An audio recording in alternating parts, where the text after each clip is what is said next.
كونه إخواننا هنا في الحزب الحاكم أو الحكومة جاء لنا بمشروع هذا الميثاق الوطني الموجود حاليا ده عشان تقدم لنا ونعتمدوه. هنا ندور مشروع هنا ميثاق هنا مرحلة انتقالية. أم باكر نبدأ في نقاش. والله الأغلبية ما قدر نلقوا وفاق بين الاثنين. شنو بحصل؟ البحصل صوتوا تلتين. إذا كان جابت أغلبية تلتين القرار ده يمشي. معناته شنو؟ لما نقولوا صوتوا للميثاق الوطني أنا نأكد أن الصالة الموجودة هنا ما عدا بعض الأحزاب السياسية اللي اتخذت مسؤوليتها رغم الانتقادات.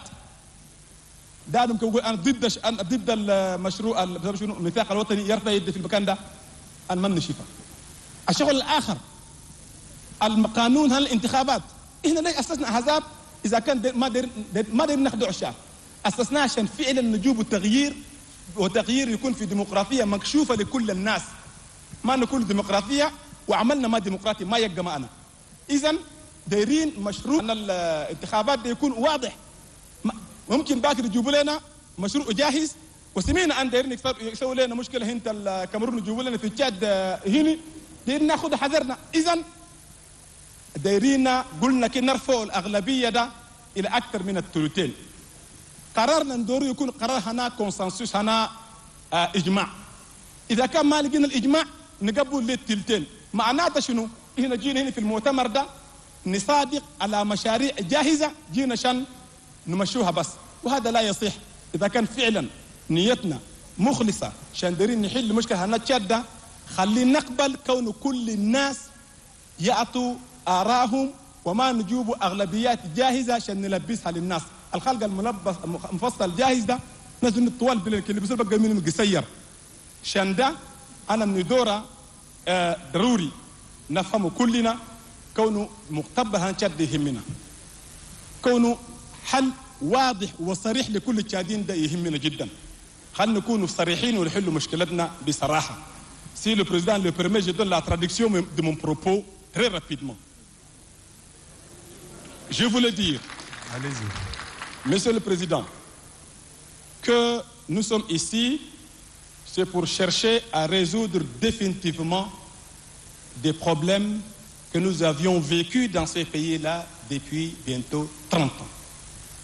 Pour ceux qui pensent qu'on a perdu trop de temps, ils se trompent. On ne peut pas régler un problème de 30 ans en 3 semaines. Qu'ils prennent encore la patience de pouvoir le régler avec le plus de sérénité possible. Je disais également, une partie des problèmes a été créée par la tripartite qui nous a induit dans des suspicions ou qui nous a confirmé en quelque sorte les suspicions que nous avions.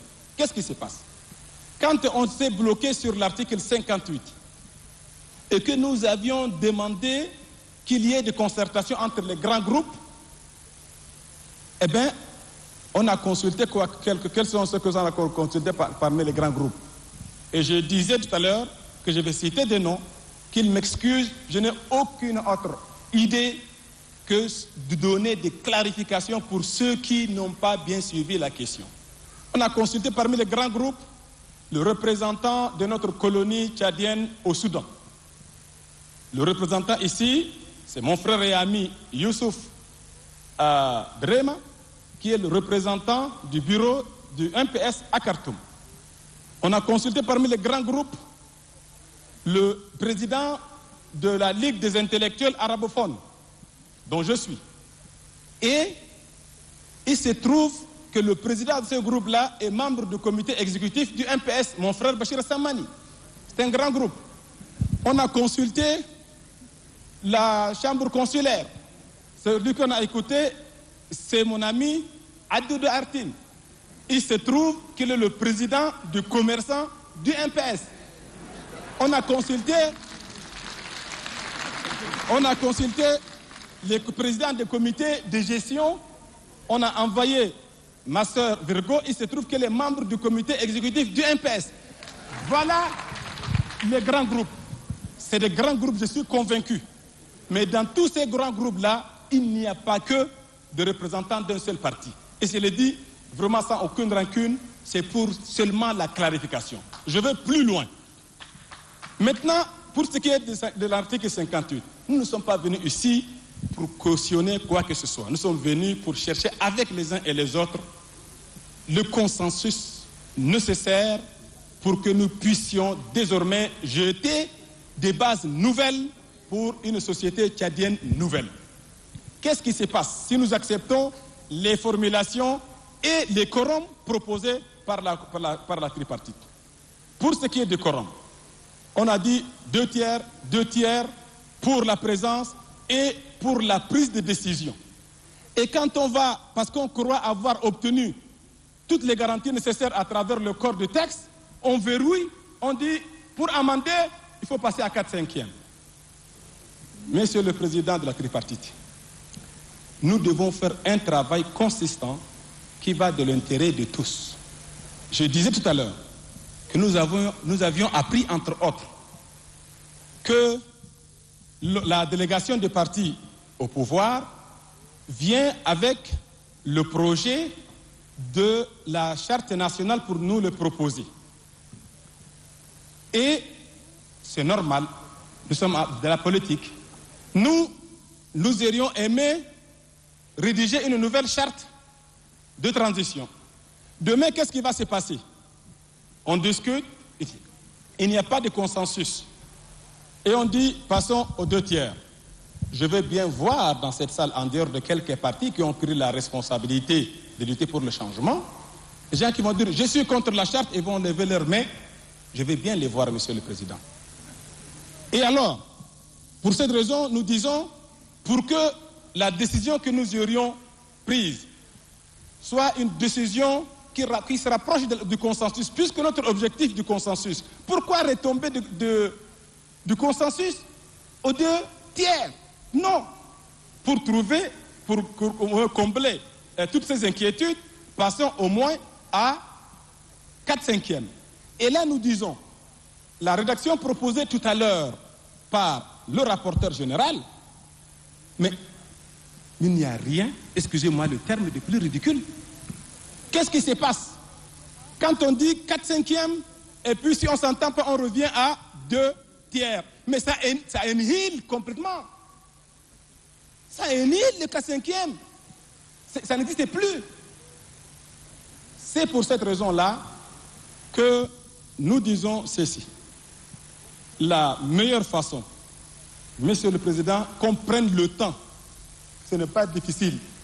Il faut absolument que nous arrivions à un consensus. Ce consensus, nous avions hier proposé par la voix du président Lol de dire la charte et la loi électorale passent dans les votes secrets. On dit on ne peut pas revenir dessus. Tout à l'heure, il y a eu des consultations, c'est vrai. Il ressort de ces consultations-là que nous ne tenons pas absolument à faire passer des points de vue de qui que ce soit. Jamais du tout. Comprenez-nous, vraiment jamais du tout. C'est pour cette raison-là qu'on a dit, si on veut maintenir 58 tel qu'il est, levons au moins le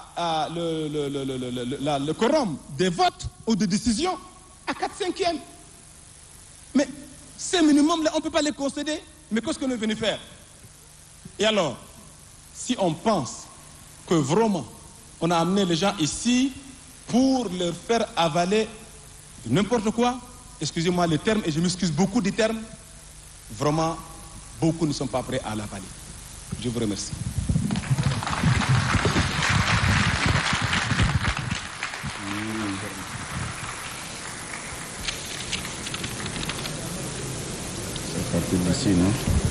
Merci, Monsieur le Président. Monsieur le Président, il est 19h moins 20 et vraiment, on n'en a plus qu'assez du règlement intérieur. Ça, c'est un. Deuxièmement, ça fait toujours plaisir d'écouter Monsieur Mama Diarma parce qu'il parle bien et il explique bien les choses. Mais en fait, ce que le forum veut, c'est quoi? C'est que le forum représente la minorité de blocage. C'est ça, en fait, que le forum veut. Il y a des partis politiques dans cette salle. Il y a des partis politiques dans cette salle, il y en a 33 ou 34. Nous représentons 13 partis ici. Nous représentons 13 partis. Notre point de vue doit être pris en compte. Les partis politiques réunis avec la société civile font un peu plus du tiers. Si les partis politiques dans cette salle n'arrivent pas à représenter le tiers, ils ne peuvent pas parler à notre nom. Même si nous sommes des sous-marins en immersion, nous avons notre droit d'être ici. Ne nous niez pas le droit d'être à la conférence nationale. Nous avons le droit et la représentation des partis politiques doit tenir compte de la nouvelle coordination. Doit tenir compte parce qu'elle représente à peu près plus de 90 délégués dans cette salle. Alors, je pense que la meilleure des formules n'est pas qu'un groupe cherche à s'arroger une minorité de blocage. Je ne suis pas d'accord. Il faut que l'ensemble des partis politiques, et principalement les partis de l'opposition, puissent savoir que sur les problèmes des institutions de la République, personne n'est plus patriote que les autres. Nous autres aussi, en tant que jeunes, nous avons besoin de notre place dans cette société et nous ne voulons pas que les institutions qui seront issues de cette conférence nationale soient des institutions bradées. Ne pensez pas que la nouvelle coordination veut des institutions bradées.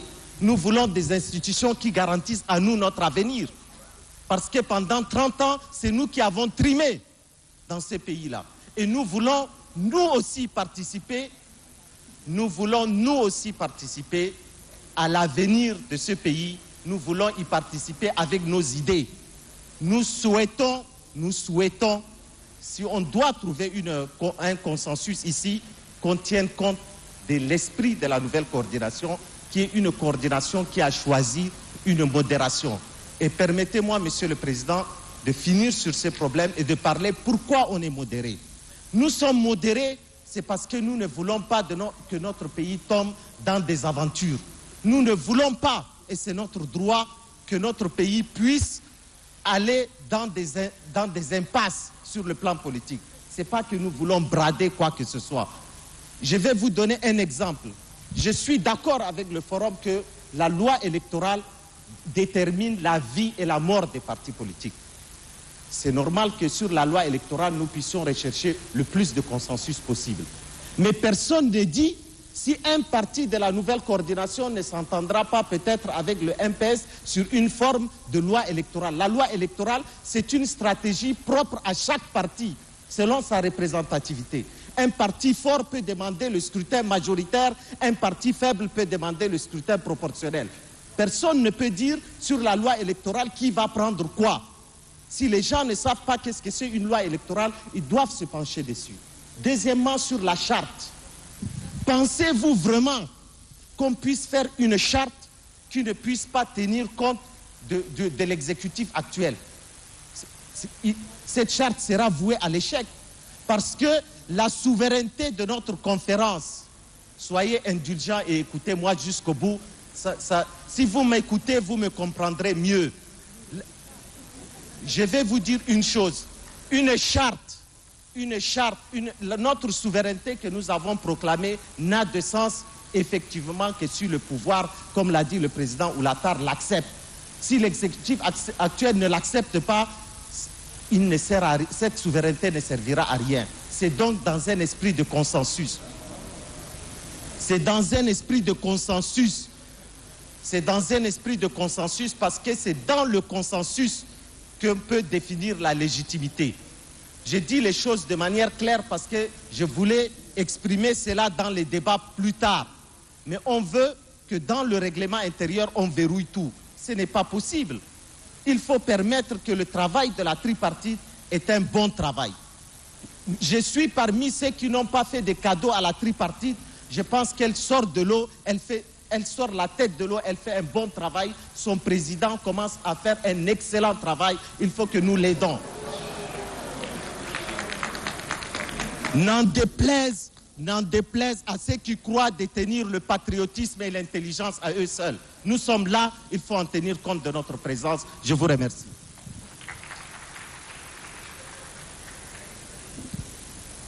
Merci beaucoup, Monsieur le Président. Depuis hier, nous étions déjà tentés de nous indigner face à certains intervenants. Nous nous étions abstenus, mais aujourd'hui, comme cela récidive, nous sommes obligés d'intervenir non pas pour répondre, mais pour apporter ou pour répéter certaines clarifications. Il y a eu hier et tout à l'heure quelques procès d'intention à l'endroit du MPS et nous sommes au regret de constater que ceux qui sont intervenus pour le faire ont vraiment la mémoire très courte. Ils ont tellement la mémoire courte qu'ils oublient que si nous sommes heureusement dans cette salle, c'est parce qu'il y a eu le 1er décembre 1990. Ils ont tellement la mémoire courte. Et en plus, ces intervenants ont été parmi les plus zélés défenseurs du parti unique et de la dictature. Donc, il ne peut pas avoir de donneurs de leçons. Et nous pensons qu'il est de l'intérêt de notre conférence nationale qu'il n'y ait pas de donneurs de leçons. Nous sommes ici pour réfléchir à l'avenir de notre pays et nous devons le faire dans la plus grande sérénité. Ceci étant dit, Monsieur le Président, nous voudrions également intervenir sur le texte que vous avez proposé et que nous avions cru être adopté hier. Sur le fameux article 58. Dans les coulisses tout à l'heure, nous avions été abordés également et l'on nous a dit qu'il y a des propositions qui vont décanter la situation. Ces propositions étaient, semble-t-il, de relever la majorité qualifiée à 4/5. Mais alors, pourquoi est-ce qu'on voudrait s'arrêter au 4/5? C'est la question que nous posons à ceux qui l'ont proposé. Parce que si l'on s'arrête au 4/5, cela veut simplement dire, comme tout à l'heure l'a relevé le président Koulamala, cela veut simplement dire qu'il y aura une minorité de blocage. Et cette minorité de blocage peut effectivement nous amener, comme peut-être certains le souhaitent, à 2, 3, voire 1 an de conférence nationale. Or, il ne peut pas y avoir une minorité de blocage. Monsieur le Président, vous tout à l'heure, hier, vous avez dit qu'il ne faut pas qu'il y ait une majorité qui étouffe. Nous en sommes d'accord. Mais il ne faut pas qu'il y ait également une minorité qui bloque. Parce qu'autrement dit, il n'y aura pas du tout de consensus. Nous serions donc tentés de dire qu'on peut relever la majorité qualifiée. Mais il faut nécessairement qu'à un moment donné, qu'on puisse trancher. Et c'est pour ça qu'il faudra, nous, à notre avis, trancher par une majorité qualifiée de la majorité absolue, le 50+1. C'était ça notre proposition. Ceci étant, le texte, globalement, nous l'acceptons. Nous avons également des formulations différentes, des propositions différentes, mais pour avancer les choses, nous l'acceptons globalement et nous souhaitons également que les autres composantes puissent en faire de même pour que dès demain, on puisse venir à l'essentiel, c'est-à-dire au présidium et au débat. Je vous remercie. Monsieur Bangui Antoine. Monsieur le Président, les passes d'armes auxquelles nous assistons depuis quelque temps me paraissent excellentes. Ça me permet d'apprendre pas mal de choses et j'ai l'impression personnellement que j'assiste à un cours d'études politiques. Je m'enrichis. Je voudrais simplement dire ceci, que lorsqu'on parle de consensus, lorsque le législateur a introduit cette procédure, le législateur sait parfaitement que tout texte adopté par consensus ne donne jamais satisfaction aux uns et aux autres.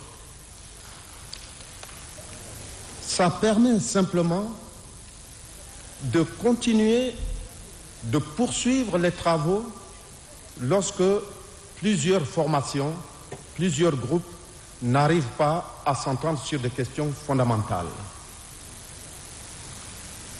Pour tout ce que j'ai entendu, je crois qu'il n'y a pas de différence de fond. Je crois simplement qu'il y a des différences d'interprétation. Le problème de majorité, de 4/5 ou bien de 2/3 ou bien la majorité absolue auquel on fait référence ici suppose déjà que cette conférence nationale souveraine s'érige en quelque sorte en une assemblée nationale. Ces genres de problèmes viendront un peu plus tard. Je crois que vous êtes là pour recenser un certain nombre de problèmes fondamentaux, des orientations fondamentales qui seront retenues et qui feront un peu plus tard l'objet de lois. Et ces lois, il faudra que ce soit une Chambre nationale qui les vote. Monsieur le Président, je comprends fort bien que vous soyez soumis à beaucoup de pression psychologique. Si j'étais à votre place, je n'aurais pas tenu. Et je demande également l'indulgence des autres partis qui se montrent très vigilants. C'est une bonne chose. Et s'ils étaient à la place du bureau de la commission tripartite, ils seraient soumis également à la même pression psychologique et seraient même amenés à commettre certaines erreurs de procédure que la commission a faites quelquefois. Je pense que le règlement intérieur est simplement un document qui permet à la conférence nationale de poursuivre ou bien de suivre le déroulement de ces travaux en un temps déterminé. Partant de là, ce texte, à mon point de vue, en mon âme et conscience, suffit. Je ne pense pas qu'on puisse aller au-delà. Nous sommes 800 et tous les intervenants qui sont passés ici ont développé d'excellents arguments, j'en conviens. Mais si ces 800 devraient faire une explication de texte, nous ne nous en sortirions pas. Et si le bureau de la commission tripartite devrait tenir compte de 800 amendements, vous comprenez fort bien que c'est quelque chose d'absolument impossible. De grâce, je vous demande simplement d'adopter ce texte tel qu'il est. Et la vigilance... Non. La vigilance qu'ont manifesté tous les autres partis permettent de suivre avec beaucoup d'attention les autres textes qui viendront un peu plus tard. Mais il faudra que ce texte serve de base. Vous avez des personnalités morales qui sont ici.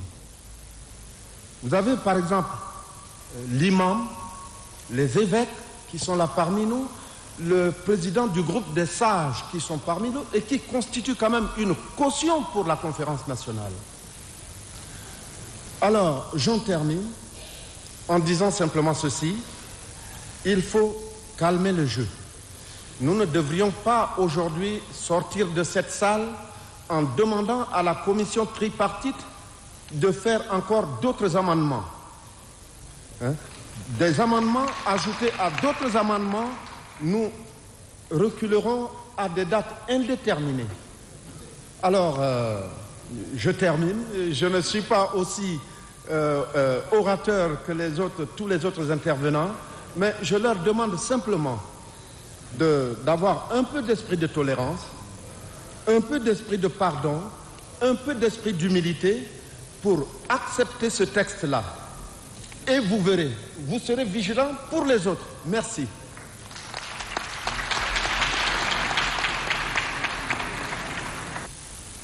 Après l'intervention de M. Bangui Antoine et son appel pathétique en direction de l'Assemblée, je demande aux partis politiques, aux associations, aux chefs traditionnels, au pouvoir, aux syndicats, aux personnalités ressources d'adopter le règlement intérieur de la conférence nationale souveraine par acclamation.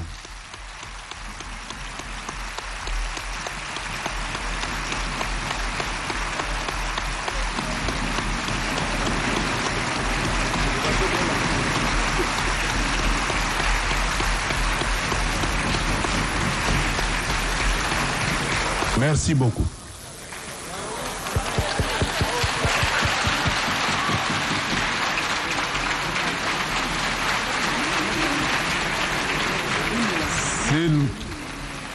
S'il vous plaît, demain,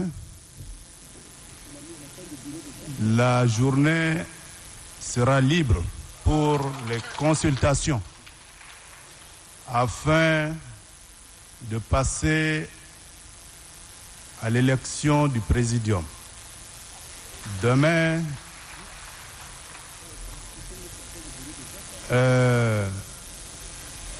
cette journée, nous allons la consacrer à des consultations pour permettre aussi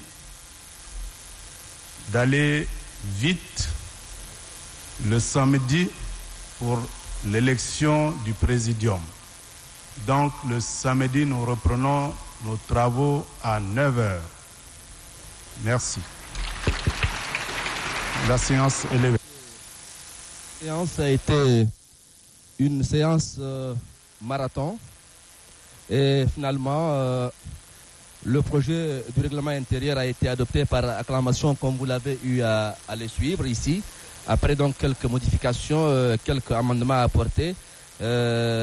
Je rappelle à votre attention qu'à la reprise cet après-midi, une modification, une explication a été donnée à l'article 1 alinéa 7 qui dit que de dégager les modalités de mise en place des organes de transition dont elle définit les missions. Alors selon le rapporteur général, cette phrase d'une manière globale s'entend la désignation du Premier ministre, la formation du gouvernement, tout ce que l'on souhaite et les organes de transition y compris donc figurent dans cette phrase. Donc cette phrase pour les uns et les autres doit rester telle qu'elle est. Ensuite, dans l'autre article où il y a eu également après concertation, consultation des uns et des autres, la tripartite a fait la proposition suivante concernant justement le quota à travers donc cet article. Il est dit, je vous le lis, il s'agit de l'article 59. En cas donc de non-consensus sur une question autre que celle prévue à l'article 9, la décision est acquise à la majorité qualifiée de 4/5 des participants présents au premier tour et 2/3 au second tour. En début donc de cette modification, la tripartite d'ailleurs a consulté le MPS, le forum et la nouvelle coordination. Même s'il n'y a pas eu de consensus, la tripartite a estimé que c'est un article qui puisse arranger les uns et les autres. C'est un article qui tient donc les avis des uns et des autres. Ceci donc pour nous permettre d'avancer sur le programme défini par la commission tripartite en ce qui concerne la conférence nationale souveraine. Nous avons donc voulu en savoir davantage. Nous avons invité sur ce plateau le président de la tripartite. Nous avons également invité un représentant du MPS. Nous avons lancé une invitation à un représentant du Forum démocratique. Alors, nous attendons d'un instant à l'autre si le Forum va accepter notre invitation. Dans le cas contraire, nous serons obligés de continuer l'entretien avec nos invités ici présents. En attendant donc la première question que je vais poser, je vais poser cette question au président de la tripartite. Monsieur Gimasta, ça n'a pas été facile pour vous? Ça n'a pas été facile, mais je suis heureux que nous parvenions à ce résultat. Il faut dire qu'il y a eu beaucoup d'inquiétudes du côté des partis politiques. Les partis politiques ont fait beaucoup de difficultés sur d'abord l'article 58. Aujourd'hui, cet article semble être accepté. Nous sommes revenus sur l'article 59 dont vous faites allusion tout à l'heure. C'est sur ce problème que nous étions restés longtemps parce que les uns et les autres n'étaient pas d'accord sur la formulation proposée par la tripartite. Nous avons consulté les grandes formations, le Forum pour le changement démocratique, la nouvelle coordination et le MPS. Et je crois que nous leur avons proposé cette nouvelle formation et quand nous avons repris les travaux, cela n'a pas posé beaucoup de problèmes et ils ont accepté cette dernière formulation. Monsieur le ministre, en dehors de pression psychologique morale, vous avez certainement voulu absolument finir avec cette partie. Oui, je voudrais terminer avec le règlement intérieur. Hier, j'ai dit que nous n'allons pas faire une conférence du règlement intérieur. Nous pensons que le règlement intérieur, c'est notre code de conduite, mais cela ne doit pas nous poser beaucoup de problèmes, comme nous l'avons eu à constater. Nous avons passé 2 semaines sur un test que nous aurions dû l'évacuer en 2-3 jours. Mais il faut comprendre les craintes des uns et des autres. Mais aujourd'hui, je crois que c'est chose faite. Le règlement intérieur est adopté ce soir. Demain, non, le samedi, nous allons mettre le bureau de vote en place et procéder à l'élection du présidium. Puis, Monsieur le Président, selon certaines informations, il semblerait qu'au cours de la discussion d'hier, vous avez eu des mots qui vous ont été envoyés par certaines personnalités, un ministre et un conseiller, qui vous ont dit de faire adopter par acclamation pour qu'on en passe et qu'on n'en revienne plus dessus. Est-ce que vous confirmez ou vous infirmez cette rumeur? Non, je crois que là, j'infirme ces rumeurs. Nous avons eu l'expérience lors de l'adoption de l'acte de proclamation de la souveraineté de la Conférence nationale souveraine. J'ai pensé qu'il ne faudrait pas surprendre la salle. Il faudrait toujours chercher le compromis, chercher le consensus. Hier, quand je demandais l'adoption du projet de règlement intérieur, une partie de la salle n'a pas réagi et j'ai cru bon qu'il fallait poursuivre la discussion pour qu'on puisse arriver au résultat que vous avez constaté ce soir. Il y a une large majorité de la salle qui a réagi, qui a applaudi pour adopter le règlement intérieur. C'est ce que nous avons cherché. Oui, vous avez dit qu'il ne faut pas que la majorité étouffe la minorité. On a l'impression qu'une minorité n'a pas applaudi. Alors, est-ce que vous ne pensez pas qu'il y a là un hiatus? Écoutez, ce qu'on appelle le consensus, il est très difficile d'obtenir un consensus qui reflète la majorité de l'ensemble de la salle. C'est certain, il y a une partie qui n'approuve pas, mais il faut tenir compte de la tendance majoritaire pour adopter le texte et je pense que nous devons prendre toujours en considération cette minorité et la faire participer pleinement au débat de la Conférence nationale souveraine. Monsieur Routoan, vous êtes donc le secrétaire exécutif du MPS, vous êtes certainement satisfait? Il n'est pas question d'une satisfaction. Nous avons constaté tout au début et tout au long du débat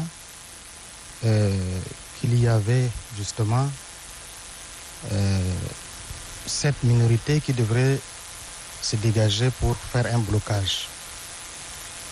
Et nous disons qu'il n'est pas de bon ton d'entrer à la conférence nationale sur un règlement intérieur que nous puissions piétiner et que nous venions avec des calculs. C'est ce que nous avons constaté. Et ce soir, vous avez remarqué, constaté vous-même, que c'est l'ensemble de la salle qui a applaudi pour adopter enfin ce règlement intérieur de la CNS. Donc nous pensons que nous devrons à tout niveau des partis politiques faire de telle sorte que nous ne puissions pas piétiner pour le plaisir de piétiner. Parce que nous avons beaucoup à faire devant nous. Nous ne sommes qu'au règlement intérieur, donc nous avons beaucoup de choses à faire devant nous. Et c'est une bonne chose aussi que ce règlement intérieur soit adopté ce soir. Donc, est-ce une satisfaction? La satisfaction est générale, non pas pour la MPS seulement, et c'est surtout ceux qui nous suivent, ceux qui ne sont pas dans la salle avec nous, ce peuple au nom duquel nous sommes en train de parler, c'est ce peuple qui doit être satisfait que nous avons adopté le règlement intérieur et nous pensons aussi que les discussions prochaines nous amèneront à parler d'une façon très sereine pour que cette conférence soit sauvée. Est-ce l'avis du forum que vous représentez, M. Adam Sasser? Est-ce que c'est l'avis du forum? Bien sûr que non, parce que d'abord le forum n'a pas recherché le blocage. Je dois préciser que depuis le début de cette conférence, le forum a constamment essayé de faire des propositions pour qu'on puisse avancer. Mais nous avons au forum une préoccupation. Nous disons qu'il nous faut faire une bonne conférence nationale souveraine. Et dès l'instant où tous les participants viennent avec cette détermination et cette conviction, il n'y a pas de raison qu'on puisse perdre du temps sur le règlement intérieur. Seulement, voilà. On nous dit c'est le consensus, bien sûr, mais le consensus, c'est toujours la pire des solutions. C'est toujours la dernière solution. Parce que, normalement, dans une conférence de cette nature, les gens doivent d'abord mettre en avant la discussion, le raisonnement, les arguments, essayer de confronter les idées